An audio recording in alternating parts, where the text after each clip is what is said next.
داشته صبح قدرمن لیدونکو ستړي مشئ د دې مهال د مهمو خبرونو ټولګې ته ښه راغلاست. په سر کې د مهمو خبرونو سرټکي.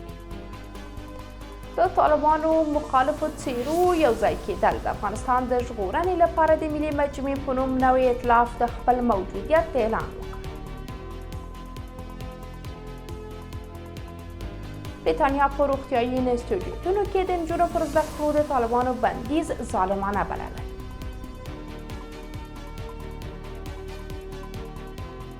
کسانو د بدني مجازاتو دوام په کاپیسا کې طالبانو د یوې ښځې په ګډون 15 کسان په درو ووهل. او په ټاکنو کې له بریا وروسته لومړنی بهرنی سفر ټرمپ فرانسې ته ولاړ. بشپړ خبرونه.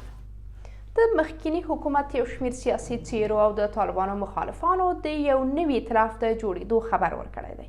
د افغانستان د ژغورنې لپاره ملي مجمع په نوم نوموړي ائتلاف د جمعې ورځ خپل موجودیت اعلان کړی دی.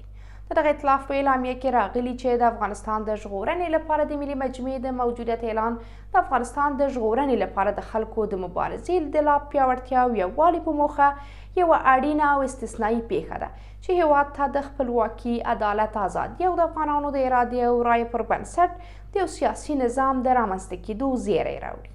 نوموړي ائتلاف هیله ښودلې چې طالبان به د افغانستان له روان وضعیت څخه د وتلو لپاره مذاکراتو ته غاړه کېږدي. یا د ائتلاف له سیمې، نړۍ او همداراز ملګرو ملتونو څخه غوښتي چې تعامل ورسره وکړي.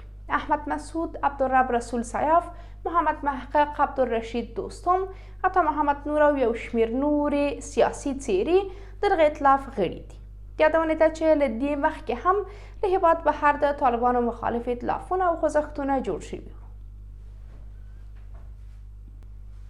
د بریټانیا دولت د طالبانو لخوا پر روغتیايي انسټیټیوټونو کې د نجونو پر زده کړو بندیز ظالمانه بللی او ویلي دی چې دې پریکړې ته ډېر اندېښمن دي. د بریټانیا دولت د جمعې ورځ د یو خپاره کړي بیان له مخې د طالبانو پر دې پریکړې اندېښنه ښودلې ده.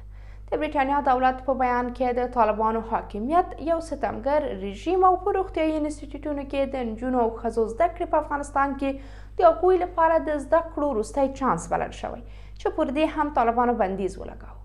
د بریټانیا دولت زیاته کړې چې نړیواله ټولنه باید د طالبانو د دوامداره بندیزونو پر وړاندې په خپل قاطع مخالفت کې متحد پاتې شي. طالبانو د نجونو او ښځو پر وړاندې د محدودیتونو په دوام په خپله وروستۍ پریکړه کې نجونې پر روغتیايي انسټیټیوټونو کې له زده کړو راګرځولي دي. دغې پریکړې پراخ غبرګونونه راپارولي دي. تازه اکسفورډ پوهنتون ویلي چې په افغانستان کې د ښځو له حقونو د سرغړونې په هکله یوه غونډه جوړوي.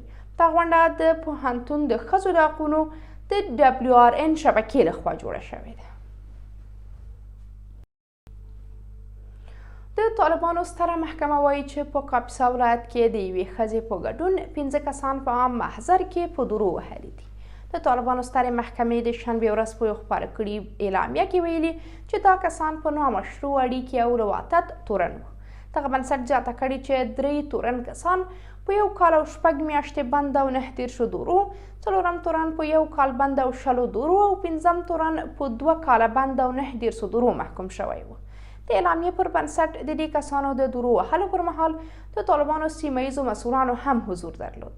طالبانو تېره اونۍ په خوست، فاریاب او میدان وردګ ولایتونو کې 8 کسانو ته د بېلابېلو جرمونو په تور سزا ورکړې وه. د امریکا منتخب ولسمشر ډونالډ ټرمپ د دغه هېواد په ولسمشریزو ټاکنو کې له بریا وروسته فرانسې ته خپل لومړنی سفر وکړ. رویټرز خبري اژانس راپور ورکړی چې د ټرمپ الوتکه د شنبې ورځ د سهار شاوخوا 6 بجې د پاریس په اورلي هوایي ډګر کې ښکته شوې ده. ټرمپ بعد د دغه سفر پر مهال د نړۍ د لسګونو مشرانو او سیاسي شخصیتونو په حضور په پاریس کې د نوټرډیم کلیسا د بیا پرانیستلو په مراسمو کې برخه واخلي. د راپور پر بنسټ ټاکل شوي چې ټرمپ د دغې کلیسا د بیا پرانیستلو د مراسمو په څنډه کې د فرانسې له ولسمشر امانویل مکرون سره وګوري. دا لا څرګنده نه ده چې ټرمپ به د مکرون ترڅنګ له نورو مشرانو سره وګوري او که نه. د نوټرډیم کلیسا په 2019 کال کې د یوې لویې اورلګېدنې له کبله ویجاړه شوه او له 15 کلونو وروسته یې د بیا رغونې چارې سرته رسېدلې دي. مکرون د ناټو اتحاد او د اوکراین جګړې یو قوي ملاتړی دی. په داسې حال کې چې ټرمپ احساس کوي څو اروپایي هیوادونه باید د خپلې ګډې دفاع په خاطر ډیر لګښت پرې کړي او د دغه هیواد د جګړې پای ته رسېدو لپاره یوې مذاکرې حل لارې ته اړتیا ده.